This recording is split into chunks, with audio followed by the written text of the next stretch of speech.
चलिए आज के इस वीडियो में आपको हम प्रोनाउन के बारे में बताएंगे और आपको बता दें आज के इस वीडियो में आपको प्रोनाउन से संबंधित कोई भी प्रॉब्लम नहीं होगी। बस आप वीडियो को लास्ट तक जरूर देखना ताकि आपका प्रोनाउन का कॉन्सेप्ट जो है क्लियर हो जाए।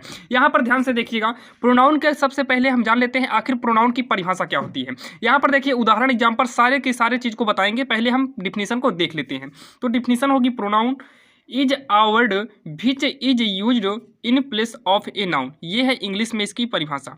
हिंदी में इसकी परिभाषा होगी वह शब्द जो संज्ञा के स्थान पर प्रयोग हो उसे नाउन कहते हैं। यहीं पर आप पकड़ बनाइए, यहाँ पर ध्यान दीजिए। कह रहा है कि वह शब्द जो नाउन के स्थान पर प्रयोग किया जाए उसे नाउन कहते हैं, उसे प्रोनाउन कहते हैं। यहाँ पर रहेगा प्रोनाउन, इसे क्या कहते हैं? प्रोनाउन कहते हैं। यहाँ पर ध्यान से देखिए, सबसे पहले आपको ये जानना है आखिर नाउन क्या है और नाउन के स्थान पर प्रयोग क्या होगा।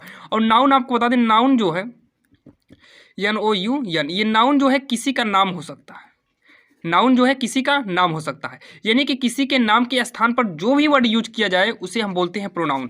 जैसे यहाँ पर एग्जाम्पल में देखिए, एग्जाम्पल में लिए हैं रामेश इज माई निफ्यू, यानी कि रामेश मेरा भतीजा। ही इज वेरी हैंडसम, वह बहुत अच्छा है, यानी कि रामेश हमारा भतीजा है और रामेश बहुत अच्छा है। यहाँ पर रामेश बहुत अच्छा है लेकिन रामेश के स्थान पर प्रयोग हुआ ही, यानी कि रामेश के स्थान, रामेश का मतलब नाम है, नाम क्या था? नाउन था, और नाउन के स्थान पर प्रयोग हुआ ही, यानी कि जो हमारा प्रोनाउन इसमें है वो ही है। क्योंकि यहाँ पर होना चाहिए नाउन और नाउन के स्थान पर प्रयोग हुआ है, इसलिए ये बन गया प्रोनाउन। सेम ऐसे यहाँ पर भी दिया है, Renu is my sister she is so beautiful, यानी कि यहाँ पर भी होना चाहिए रेनू और रेनू के स्थान पर सी यूज हुआ है, इसका मतलब सी हो जाएगा प्रोनाउन। सेम ऐसे यहाँ पर ध्यान से देखिए, Ram is my friend, Ram मेरा दोस्त है, वह बहुत इंटेलिजेंट है, वह बहुत इंटेलिजेंट है, इसका मतलब है कि राम बहुत इंटेलिजेंट है। यहाँ पर राम होना चाहिए, यानी कि क्या होना चाहिए? नाउन होना चाहिए, और नाउन के स्थान पर प्रयोग हो गया तो हो गया क्या? ये प्रोनाउन हो गया। यहाँ तक आपको कोई भी दिक्कत होगी नहीं, यानी कि नाउन के स्थान पे जितने भी वर्ड यूज किए जाएं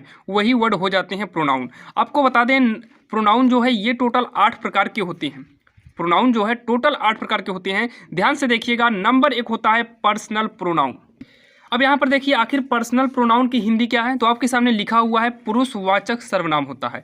अब यहाँ देखिए पर्सनल प्रोनाउन आखिर हम पहचानेंगे कैसे, तो यहाँ देखिए यह किसी व्यक्ति, पशु, पक्षी के नाम को पर्सनल प्रोनाउन कहते हैं, यानी कि किसी भी व्यक्ति का नाम होगा, पशु का नाम होगा, पक्षी का नाम होगा तो उसे हम बोलेंगे पर्सनल प्रोनाउन। यहाँ पर ध्यान देना, अगर किसी व्यक्ति का हम डायरेक्टली नाम लिख देते हैं, जैसे मान लीजिए मेरा नाम जो है मैं अपने को लिख देता हूँ RSL, तो ये जो हो जाएगा RSL, ये एक फिक्स नाम है, तो ये हो जाएगा आपका नाउन, जो कि प्रॉपर नाउन में चला जाएगा। लेकिन हमें यहाँ पर जो व्यक्ति, पशु और पक्षी के नाम देखना है, उसका हमें उसके स्थान पर जो प्रोनाउन यूज होगा उसी को हम बोलेंगे पर्सनल प्रोनाउन। जैसे यहाँ पर आई रीड अ बुक, मैं अपना नाम ना लिखकर मैं अपने आप को आई से दिखाया हूँ, तो ये आई हो गया क्या? Personal pronoun. जैसे यहाँ you are a good boy, आपका भी कोई नाम है, मान लीजिए आप स्टूडेंट हैं, मान लीजिए आपका कोई नाम है, मान लीजिए आपका कोई नाम है राम है, मान लीजिए तो राम है, मैं तुम्हारा नाम लेकर ना कहूँ और कहूँ कि तुम बहुत अच्छे लड़के हो, तुम्हारे स्थान पे यू हुआ, यानी कि यहाँ पर कोई व्यक्ति का नाम होना चाहिए, यानी कि नाम के स्थान पर यू है तो यहाँ पर भी क्या होगा? Personal pronoun. सेम ऐसे ही हेल्प मी, यहाँ पर देखिए ही हेल्प मी, वह मेरी सहायता करता था, वह मेरी सहायता करता था। कौन? वह का कोई नाम होगा, कोई व्यक्ति है, क्योंकि वह मेरी सहायता करता था, नहीं कोई व्यक्ति था, तो व्यक्ति के स्थान पर ही हुआ है, इसका मतलब ये पर्सनल प्रोनाउन है। इसको याद कर लीजिए, आई वी यू हो गया, ही सी इट दे मी और अस, ये सारे के सारे जो वर्ड होते हैं ये होते हैं आपके पर्सनल प्रोनाउन। और आपको हम बता दें पर्सनल प्रोनाउन को भी 3 भागों में बांटा गया है। नंबर 1 फर्स्ट पर्सन उत्तम पुरुष, सेकेंड पर्सन मध्यम पुरुष और थर्ड पर्सन अन्य पुरुष। यहाँ पर देखिए फर्स्ट पर्सन, सेकंड पर्सन और थर्ड पर्सन को पहचानना बहुत ही इजी है। ध्यान से देखिएगा, बस 2 मिनट में आप इन तीनों को पहचानना सीख जाएंगे।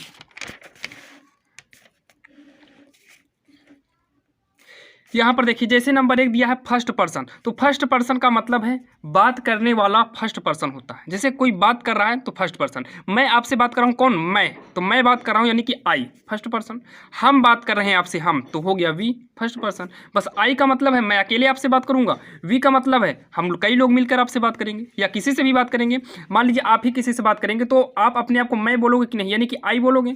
वी जैसे मान लीजिए आप कई लोग किसी से बात करोगे तो कहोगे वी, हम तुमसे कुछ कह रहे हैं, हम तुमसे बात करना चाहते हैं, यानी कि हम आ गया, यानी कि वी आ गया, तो ये फर्स्ट पर्सन होता है, आई और वी। हमेशा याद रखिएगा, आई और वी फर्स्ट पर्सन होता है। सेकंड पर्सन बात सुनने वाला सेकंड पर्सन होता है। जैसे मान लीजिए मैं कुछ कहूँगा तो तुम्हें कहूँगा, तो यू हो गए। मान लीजिए आप किसी पर्सन को कह रहे हैं, आप किसी को कहेंगे, जिसको भी कहेंगे वो आपके लिए वो तुम ही बन जाएगा, यानी कि वो आपके लिए यू हो जाएगा और अपने लिए आई हो जाओगे। यहाँ पर कई लोग हो जाओगे तो यही वी हो जाएगा। ध्यान देना, बात करने वाला आई होगा या तो वी होगा, और बात सुनने वाला यू ही हो सकता है। अब यहाँ पर थर्ड पर्सन, अब थर्ड पर्सन का मतलब है, जैसे यहाँ पर ध्यान दीजिए, मान लीजिए एक व्यक्ति यहाँ पर है, एक व्यक्ति यहाँ पर है, ये इससे बात करेगा। अच्छा बताओ, ये इससे जब बात करेगा किसी दूसरे के बारे में बात करेगा। जैसे मान लीजिए मैं आपसे बात कर रहा हूँ कि विद्यालय का टीचर बहुत अच्छा है, तो मैं तुमसे बात कर रहा हूँ, मैं हूँ, तुम हूँ, और एक अन्य व्यक्ति आ गया, दूसरा कोई, हम जिसके बारे में बात कर रहे हैं, यानी कि जिसके विषय में बात करें वो होता है थर्ड पर्सन। क्योंकि मैं और तुम किसी के बारे में बात करूँ, किसी वह के बारे में बात करूँगा, मतलब वह अच्छा है, वह बेकार है, वह ऐसा करता है, वैसा करता है, यानी कि हम वह के बारे में, यानी कि हम जब बात करेंगे तुमसे तो किसी के बारे में, दूसरे के बारे में बात करेंगे, और हम आप जिसके बारे में डिस्कशन करेंगे वही हो जाता है थर्ड पर्सन, वही हो जाता है थर्ड पर्सन।